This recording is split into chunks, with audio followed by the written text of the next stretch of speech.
What's going on, guys? Fulst here, and I am back with another video. In today's video, I'll be doing an in-depth Lee Sin jungle guide. Lee Sin won the poll, as you can see right now. If you guys want to vote for the next poll, for the next champion guide, make sure to do so by hitting the notification bell and then just voting for whatever champion you'd like to see in the community tab. Now, these polls will be up for 24 hours to be voted on. After 24 hours, whoever has the most votes will be the next guide, so do keep that in mind. Also, if you guys want to catch me streaming live on Twitch, you can. I'll put the link in the description, and I'll stream quite regularly, so you can just come hang out with me there. Either way, let's just get right into the runes for Lee Sin. Now, for Lee Sin, there is really one main rune you want to play. You see some Lee Sins going electrocute, but in general, Conqueror will do a lot more and be a lot more efficient. You can get a lot of healing out of this Conqueror, and also the adaptive force of this is very, very valuable. So this is by far the best rune you can get. To follow Conqueror up, you want to get Triumph really, because like this doesn't necessarily do too much for you. Triumph is overall very nice for sustain, so you can jump in, even do those types of kicks with ward hops and everything, the insect kicks, and that will help you sustain if you do need that. So that's very helpful there. The other two, not that great. For the rune after this, it's either tenacity or attack speed. You can, if you want to, go for Bloodline for a little bit of extra sustain. However, Lee Sin with his W already has built-in sustain, so this is very unnecessary. In a lot of situations, going for the tenacity is better if the enemy team has a lot of hard CC. If they don't, then you just go attack speed and you're fine there as well. Now, the last one highly depends on the enemy team. If you are like thinking the fights are going to get closer, or you're fighting a jungler that has better dueling potential or just great dueling potential in general, Last Stand's a very good choice to make sure that you can win out on those duels, extended fights and everything like that. If you are just facing a bunch of squishies, or you're confident that you're going to maybe snowball or get ahead, then Coup de Grace will help you execute people a lot easier. This means that if you land a Q and then ult somebody, and then the Q from like HP percent base damage, that's going to be based on their health, of course. So Q will do more damage if they're lower, and then Coup de Grace will amplify the damage by a little bit more. So that would be an option as well. Cut down doesn't necessarily work on Lee Sin, since a lot of items that you build do have like a substantial amount of HP, and you're building quite tanky. So it's mostly between Coup or the Last Stand. In a lot of games, I will go for Last Stand simply because I find myself in a lot of those 1v1 situations or just close call situations where Last Stand will provide more, but both will be good. Now, for the secondary tree, there are really two options. I would say the most like effective and best option would be the combination of Magical Footwear and Cosmic Insight. If you are going for a Tiamat build, however, which is viable, it's just personal preference, then you can also opt to go for the Futures Market alongside with Cosmic Insight. I would say Cosmic Insight does hold the highest value here over Magical Footwear, simply because the extra added CDR is very, very good with your flashes, of course, as well as just CDR in general. CDR is the thing that limits Lee Sin the most, so if you can get the 45%, that's gonna be the most helpful. Also, with flash kicks and everything, having that up more often is very good as well. So Cosmic Insight right there, and then if you go Tiamat, you can opt for Futures Market. You don't have to, you can still go Boots, even if you like go Tiamat or anything like that. So that's the most recommended. Another one that is viable as well is going for Relentless Hunter for more clear, or like more roam speed rather. So let's say you want to have more pressure on the map, looking for more of that pressure like based game style, then Relentless will be better simply for the move speed that you can use to run around the map a little faster. Now, secondary ones that you can pick up with this include Zombie Ward, which is going to be good for clearing wards, getting vision control, which kind of coincides with Relentless Hunter good like well. So this will like you roam faster, you have better vision control, and that's something you could do there. Now, another option is Sudden Impact for the extra little bit of added damage when you're going in. You can just go Eyeball Collection of Well, simply for the extra 18 attack damage you gain from it. That's also a viable choice. There's a lot of options you can combine with Relentless, but I say if you're going Relentless, then it's probably either Zombie Ward or Sudden Impact. But in general, I would recommend going Magical Footwear with Cosmic Insight or Futures Market with Cosmic Insight. Now, for the runes right here, you want to get the attack speed just to help you with your, like mainly help you with your jungle clear initially. Also, a little bit of extra attack speed can be very, very nice when it comes to 1v1ing people as well, so that's going to be valuable. And then just adaptive force and armor or magic resist depending on the enemy jungler. So that's it for the runes. If you guys have any questions on this, make sure to put those in the comments below, and I'll move on to the item build now. Alright, so for the item build on Lee Sin, starting items are Hunter's Machete and a refillable potion. Hunter's Machete is the most effective one to get on Lee Sin. He has built-in attack speed increase, and most of the time on Lee Sin you'll look for early pressure. So you're gonna look for a triple camp, like a 3-camp clear, so blue, chrome, red buff, maybe include wolves on that as well, but most of the time those AoE camps don't necessarily work too well on Lee Sin, simply because it takes too long to clear, and with that time you might as well gank a lane or even pressure the enemy jungler, since you are a very strong early game jungler. So you can definitely look to pressure some of the like lower tier early game junglers, I guess, or not even that, just mid to late game junglers that just don't do much early game, that can't really contest you early game. If you can pressure them in faster, that'd be beneficial to you as well. So Hunter's Machete helps you with the most clear speed on this for 35% or 35 bonus damage on hit. Every auto attack, with your auto attack speed increased, that's gonna be a lot of additional damage. So this is the one you want to get. Now moving on from this, the most recommended is just going Red Smite. This will help you in duels, 1v1 situations, make sure that you can stay in fights longer, which makes Conqueror more valuable, and everything on top of that. Also last stand and everything. So if you're going for just a standard bruiser type Lee Sin, then Red Smite is by far the best one to get, and upgrading that Red Smite into the Warrior enchant.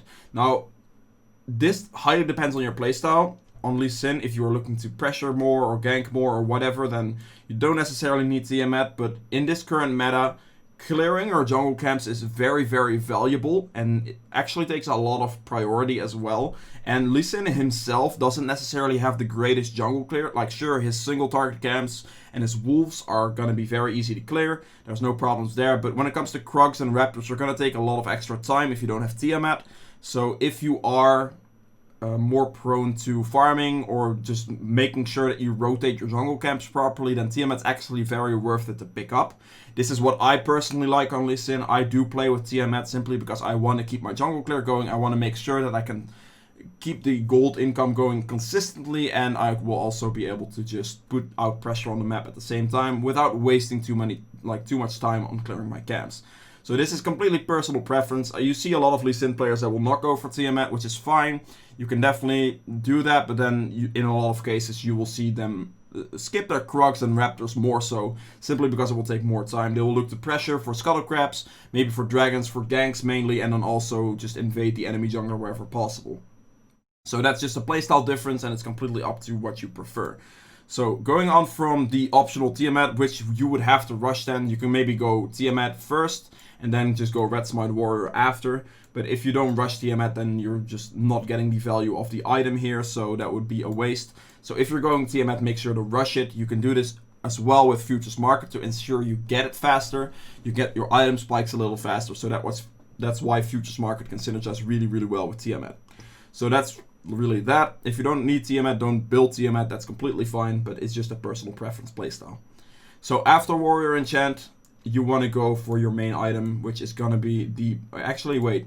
You need to get your boots, of course. Let's not forget about your boots. Usually after the Warrior Enchant, you will at least have Boots of Speed.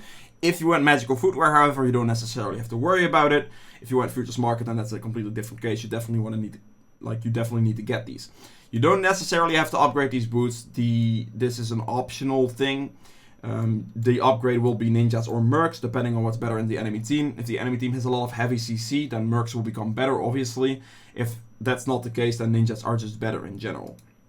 Now, with Magical Footwear, however, this kind of comes down to timing. So if you get your boots in time and you get a base for maybe ninjas or mercs, then that's good. If not, you can just straight rush into a Black Cleaver out of your jungle item, which gives you a very, very good damage spike.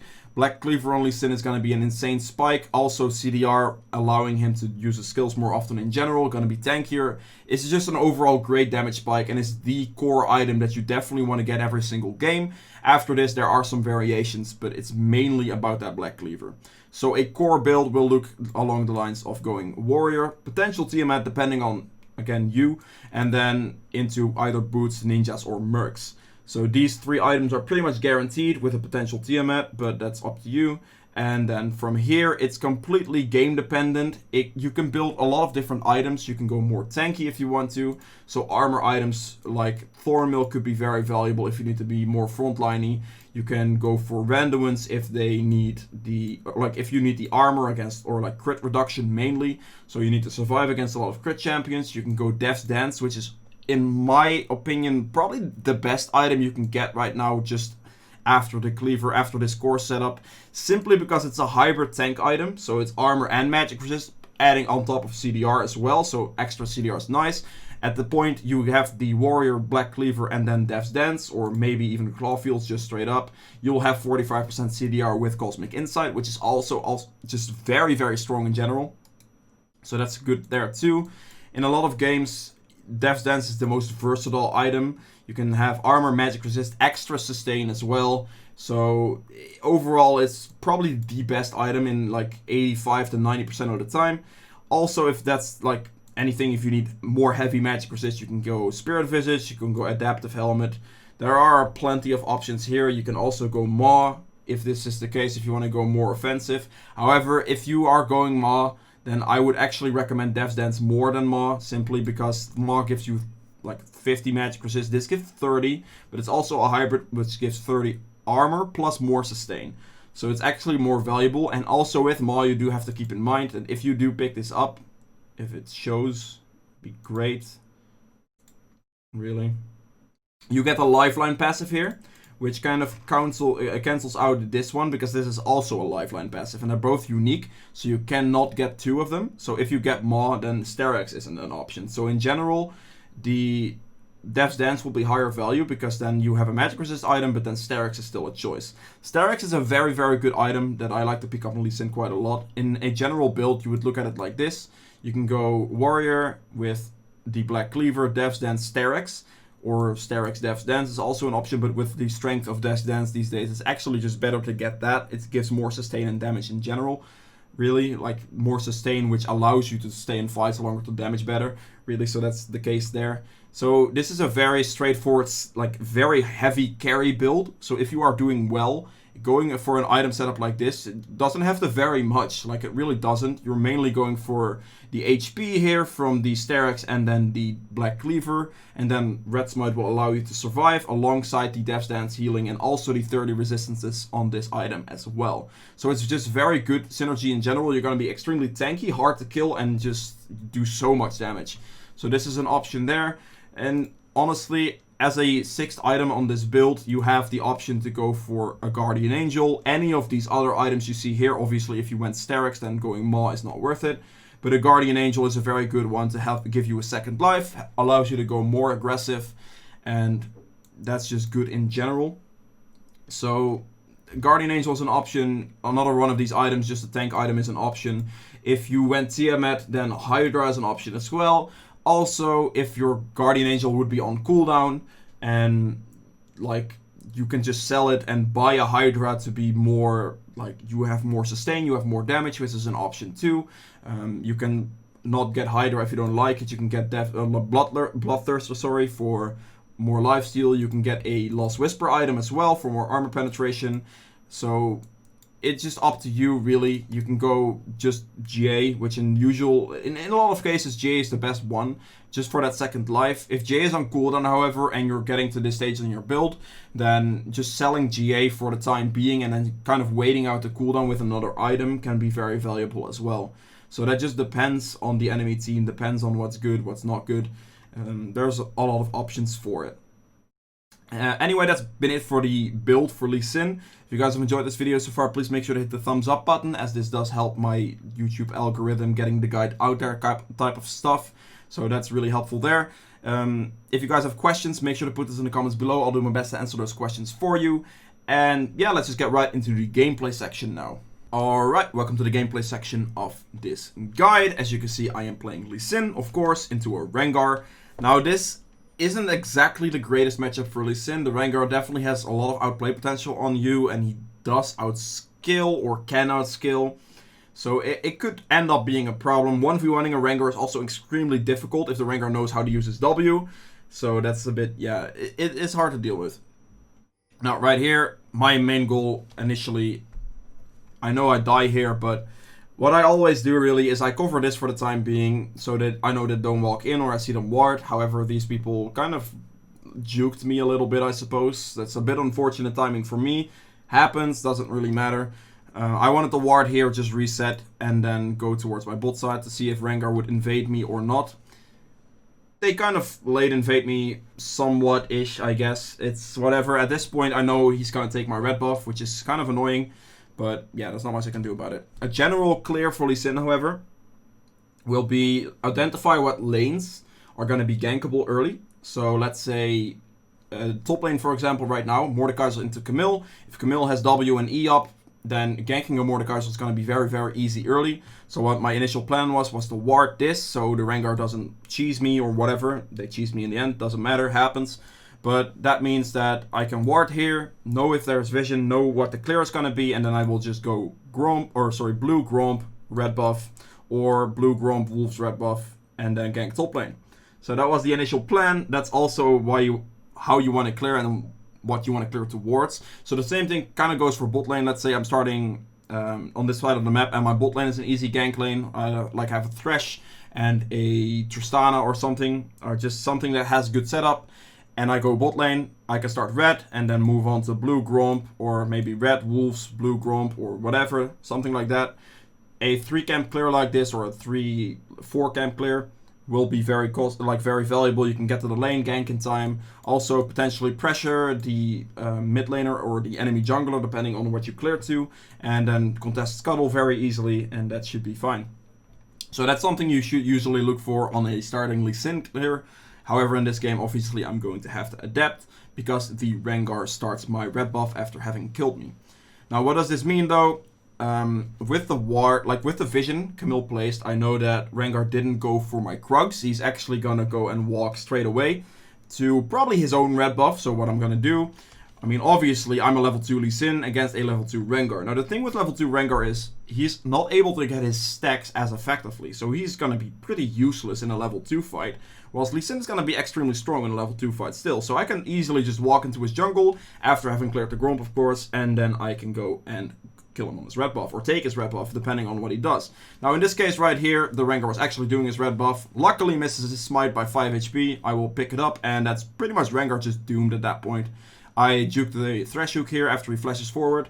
So that's good there. And the Ashe kind of just flashes over, which is a very ballsy move, I have to say. But I will follow this with a flash WE. And then we get the kill on the Rengar right there.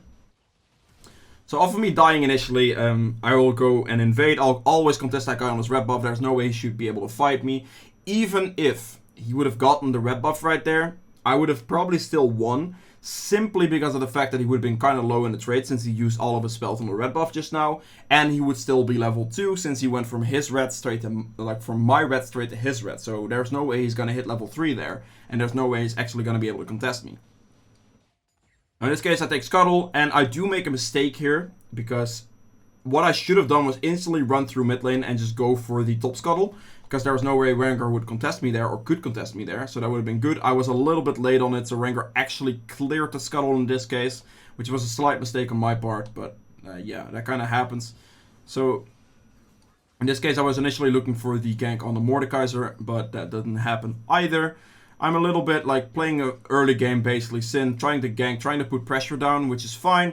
Because I personally play with the Tiamat, so I'm most of the time looking for enough gold to base with to get a Tiamat, or at least get double longsword or whatever, so I can definitely look towards clearing. Now in this case, as you can see, I'm fairly close to a Tiamat, so I figured I might as well try to look for a gank.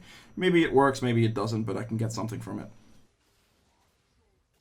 So obviously right there, with Rengar being fully stacked on ferocity and my Q landing, I do not want to go back into that. If he doesn't have any stacks, then it could be worth it, but with all those stacks up, it's just not. So I'm just going to go and clear a couple of camps, because I'm going to be very close to my Tiamat right now, so I can definitely clear these camps, no problem. Lee Sin has enough sustain to sustain himself through his jungle clear, and yeah. Now here, the thing is, again, this lane is very gankable, as you can see. Because all that has to happen here is the Camille jumps in with E, lands the stun on Mordekaiser, and I just W to her, Q to Mordekaiser, and he dies.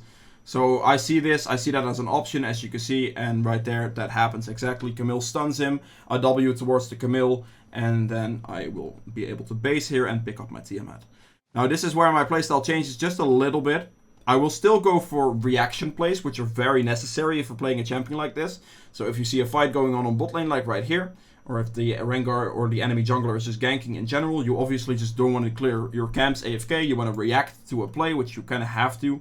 And from there on out, you can just, yeah.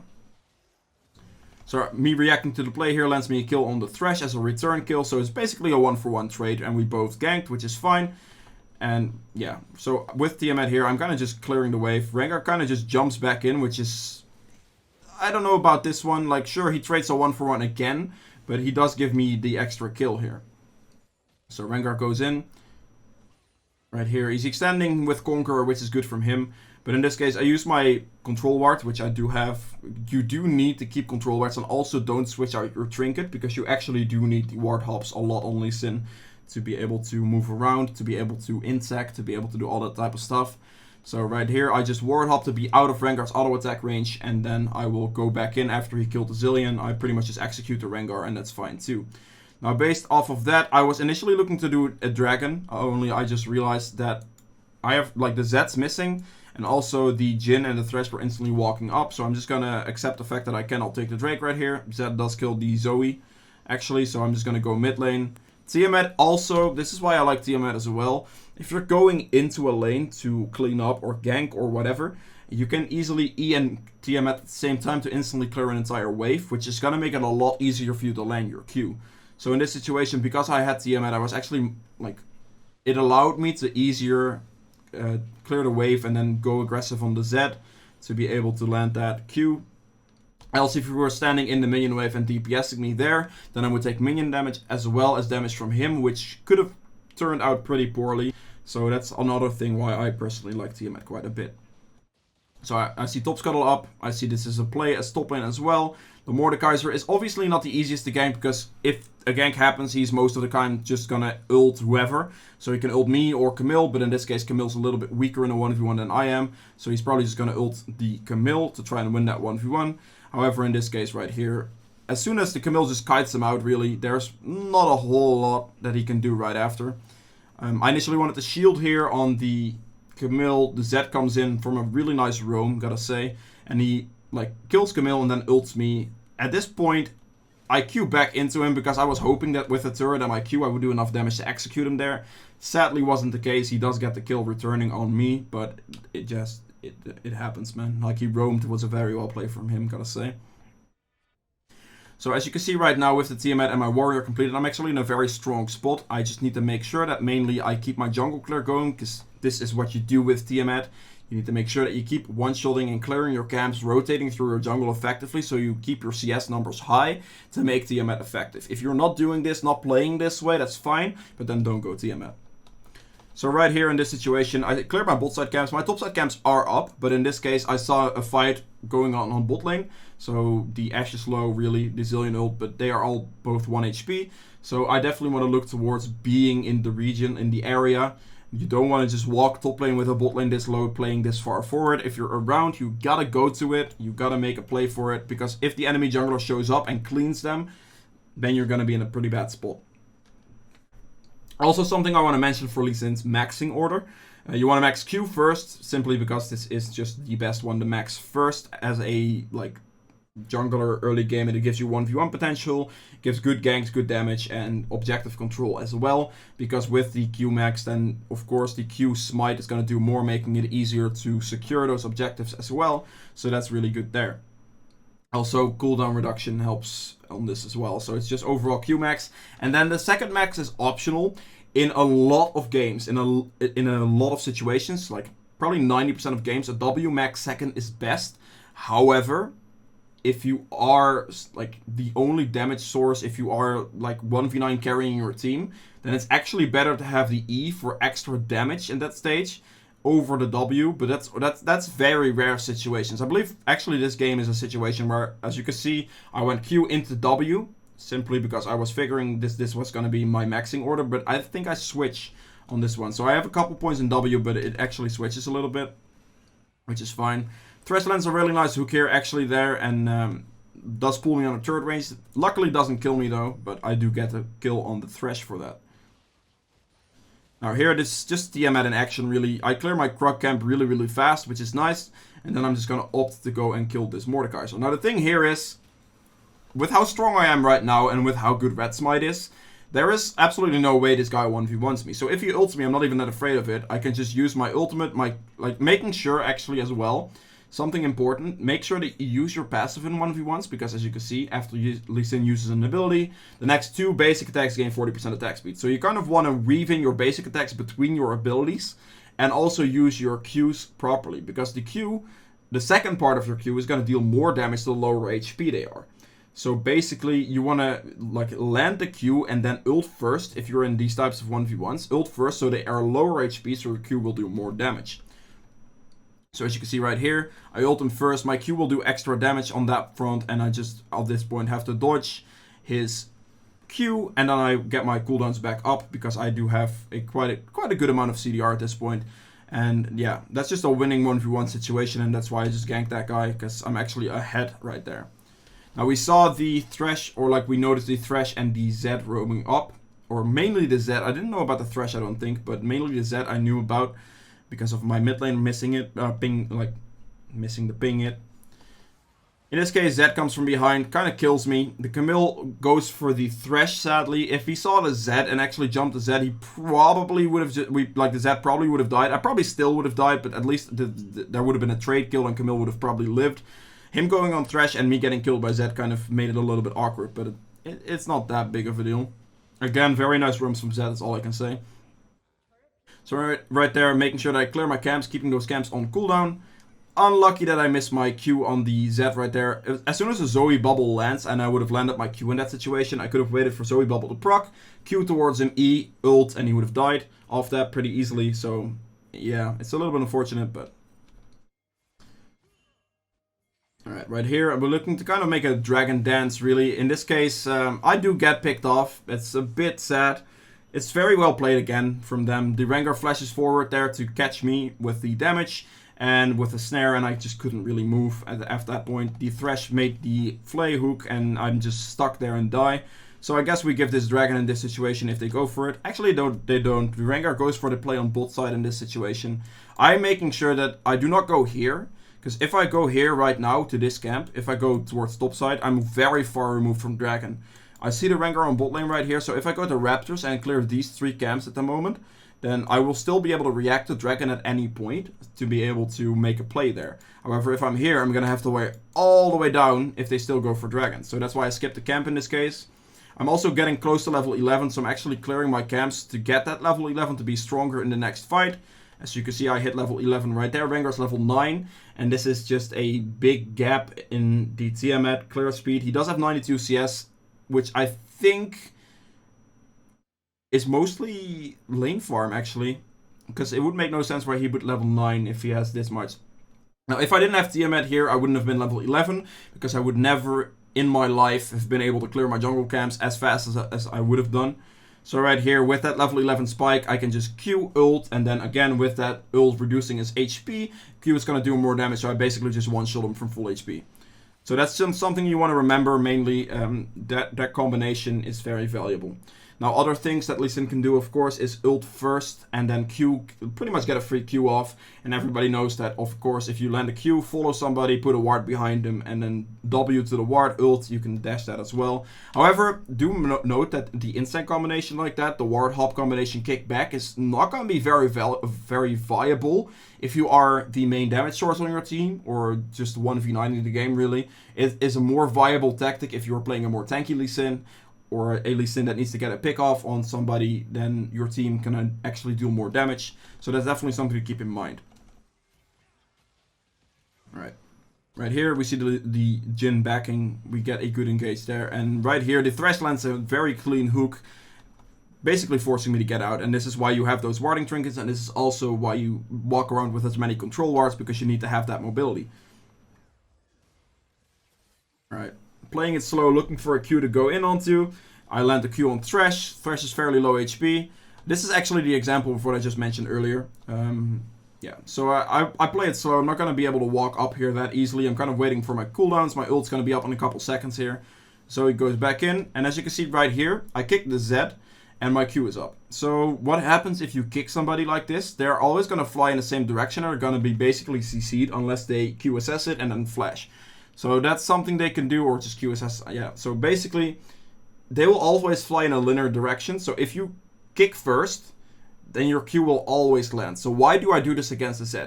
If he has shadows placed somewhere or has an ult placed somewhere, what he can do is just, if you try to land a Q, he can just pop back to another shadow, and that will make it impossible because then your Q is going to insta-dodge. However, if you kick him first, or champion that just have mobility like this, if you kick them first and then throw your Q in the line they're flying, it's pretty much always going to land. Because as you can see right here, he was pretty much CC'd for a little bit whilst my Q was flying, and then like he was getting out of my CC, but my Q is a free hit. So that's basically something you can keep in mind with Lee Sin. So kick first and then try to get the trajectory with your Q proper, so you can land it for free, and from there on out he had no chance of dodging it. Because if my Q already landed the first part, he can jump to his shadow here or whatever. If I can follow that Q through, he's already dead. So that's just a thing to remember. Landing that Q first, and also landing your ultimate into walls, like right here. Let's say I'm standing here, someone's right here. If I kick him into the wall, he's gonna get CC'd into the wall, so he can't even move. That allows you to land your Q for free again, and that will be a very valuable thing. So that's definitely something to keep in mind. Alright, so this game right now, my bot lane is currently 2-10. My top lane is doing okay after me having ganked him quite a bit. And my mid lane is getting outdone by the Z at the moment. He has 11 kills, but Z made very good roam plays as well, which is very nice from him. So the main thing I'm going to have to do at this stage is I need to make sure that I keep my farm going, whilst trying to keep the objective control going as well. So looking for picks, looking for farm opportunities, and that's really what I want to go for. So right there, I just get the solo kill on the Mordekaiser really, which just, honestly, yeah. It is just getting a solo kill, really. There's nothing else to say about that. Now, in this case, I want to play my fights slow. I am the carry of my team right now. I have the most damage, I have the most kills, and the highest item value at the moment anyway. So I definitely want to play around that and look towards playing slow, towards getting a Q off and picking people off one by one. If I were to jump into the enemy team and make an insect kick now, that could actually lose us the game straight away. Because then the enemy, like, I will kick maybe Rengar back or Jhin back or whatever in this situation, because kicking a Z doesn't necessarily work. But let's say I kick Rengar or Lee Sin back, I'm going to be in a 1v4 situation whilst, or maybe I can get out, but let's say a 1v4 situation against the enemy team, and then my team gets to trade me for someone else. This is valuable and this is playable if you are not the solo carry of your team, or the mainly doing well for yourself. So do keep that in mind. A lot of Lee Sins tend to go for very flashy plays for no reason at all. Of course, insect kicks and flash ults and all that type of stuff is useful and it looks nice, and you maybe have other fancy stuff you can do on Lee Sin, like shadow kick somebody or something. Like, all that stuff is nice and all, but it's very rare that's actually going to be worth doing in a lot of situations. So right here, what I'm doing mainly is I'm making sure that I keep my farming going. My team got caught out a little bit, which is unfortunate. And right here, with the Rengar ult showing up, I need to respect it and go back there as well. So I just ward hop backwards. Having that extra wards, making sure that you have the wards on you is very valuable. Now, this is one of those situations where if you're getting to more items or a full item stage build, it's actually a little bit awkward on Lee Sin because you don't have room for control wards, which means you don't have room for your ward hops. So keeping up with this warding trinket, you need to make sure that you use your wards in a valuable spot, because those ward hops are going to be very valuable. You need to use them in fights. Lee Sin is kind of dependent on them, so if you don't have an open inventory slot, don't just use your warding totem. You kind of need to save it to make sure that you can actually get those plays going, insect kicks or whatever. So fight going on. Mordekaiser was an ultimate fighting the Ashe there, so I couldn't really help him. Mordekaiser goes out, I kill him, which is fine.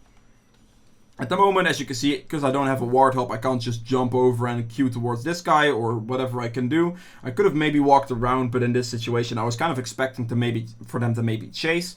So without wards, I can't really go over, which is a little bit awkward. I don't have anything to jump to. And this is the problem you can get into when it comes to not having control wards on you, or just not having your warding trinket up in general. So definitely make sure you play around that properly and keep that in mind.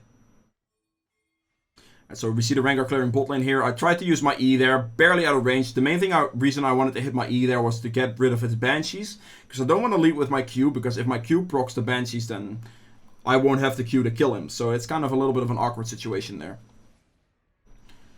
So one of the things with Lee Sin that you want to remember is that the moment like it comes to smiting Barons or Dragons, you want to land your Q first, and then as soon as you're dashing, like you can press your Q again, and as soon as you're dashing or almost making contact with the objective, you then want to smite, because that combination will put the Baron lower or the Dragon lower, and your Q is going to do more damage, which means it's a very good execute tool, as you can see right here. Now, in this case, just because the Drake reset is why I didn't smite, because my smite only does 760 damage. If it wouldn't have reset backwards, I would have insta-killed it right there. However, because it reset backwards, I'm saving my smite, and I'm just going to go for the same thing that I was going to go for earlier. My Q currently has a 3.85 second cooldown because I am 45% CDR, which is very, very strong. Also, my kick has a 42 second cooldown and everything, and I'm not even level 16 yet. So what I do here is I Q smite the Dragon to make sure that I do get it. The Jhin goes into the pit, and I right now just fight him. I mean, my team is fine in the other direction. I will Q him, I will flash kick him so he doesn't just get that crit hit off on me for free. Kick him, CC him over the wall. His Phantom Dance does save his life though, which I didn't take into account.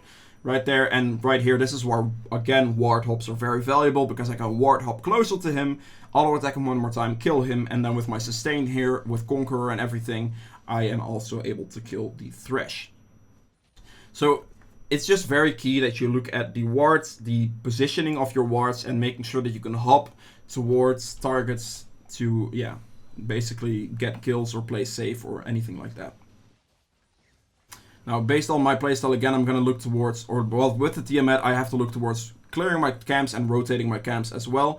So as you can see right now, I'm going to look towards clearing some of my camps. In this case, I will hover my team, because currently I am, like, I don't have a bot lane. My mid lane is actually doing pretty well now, which is nice, and my Camille is actually starting to get to a pretty good spot as well. But with not having a bot lane here is a slight issue, so I definitely need to hover them wherever possible, but I definitely also want to make sure that I keep clearing my camps, because that's why you go Tiamat, and that's why you pick that up. Also, as you notice right now, I'm level 15. This is a combination of just getting a lot of kills. Like, solo kills give a high amount of experience as well.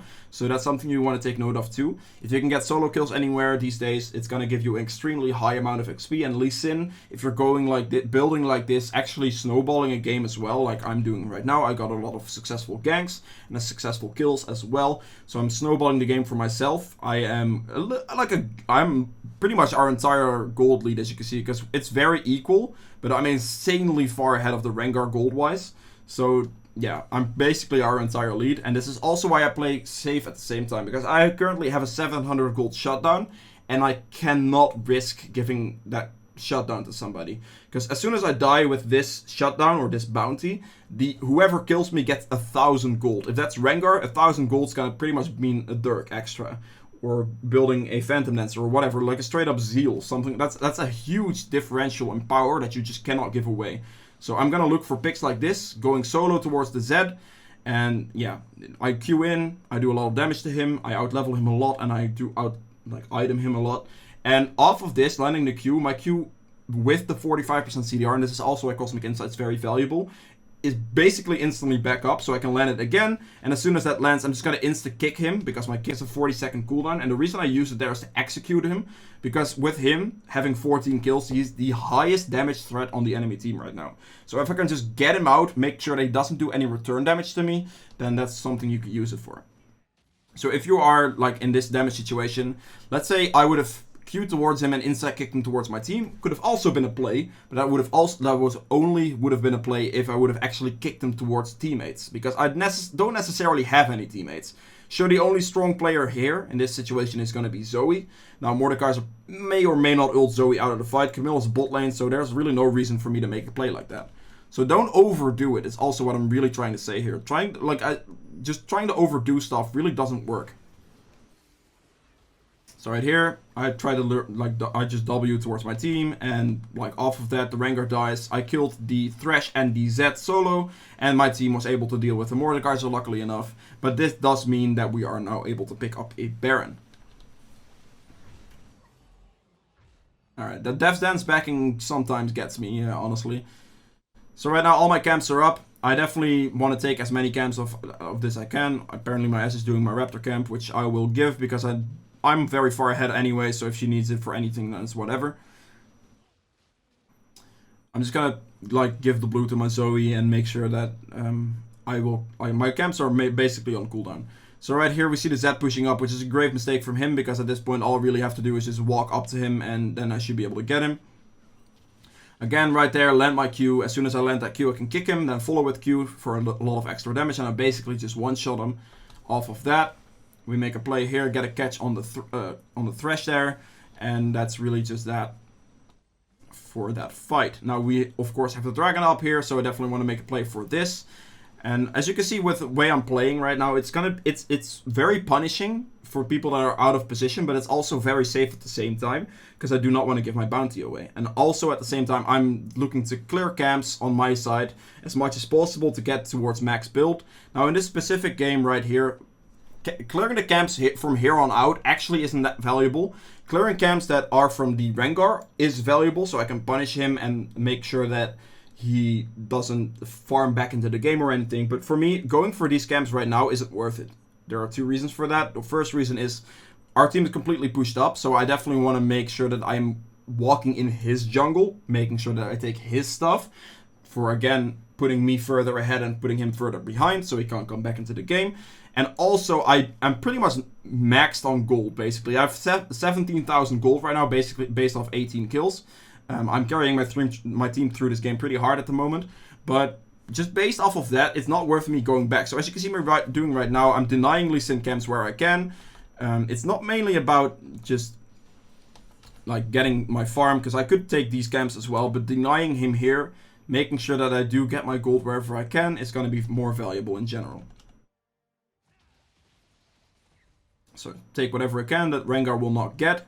My team can take my farm, and nothing of that matters. And at this point, as you can see, I sell my TM, pick up the Strix, which is going to be very valuable to me as well, because this basically makes me unkillable. Strix in combination with the Death's Dance, Lifesteal, and then also your W sustain on top of that. As you can see, Iron Will, Lee Sin gains 25% Lifesteal, and Spellvamp for 4 seconds if you use it properly. This can mean a lot. So really all that. And at this point, without Tiamat, and with being max build, by the point I sold my Tiamat, I don't necessarily clear my camp that much anymore. I just jump up, cut off the Rengar here, make sure that I kick him away from the Lantern. My kick has, as you can see, a 29-second cooldown, so it's basically just use it whenever the hell you want. Because with a 45% CDR build like this, it's just not going to be a big deal after a level 16 kick. So from this point onwards, there's a lot of things you can do, like a minion wave here, for example, Q closer. This guy insta flashes, which is a good play from him, because I was initially trying to flash kick him, just to flash kick him back towards my Zoe, get her a kill and all that type of stuff. I probably didn't have to flash kick him, but at this point I think I may or may not have been just having fun. He flashes, I kind of just follow him through, and yeah, whatever. At this point, it's really just... I'm full build, I'm extremely strong. You can see the way this fight's gonna be played as well.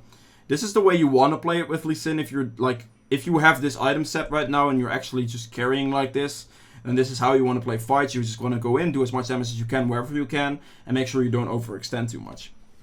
So right here, I land a Q on him. I land my ultimate. I throw my Q a little late, so he's barely able to shadow away from it.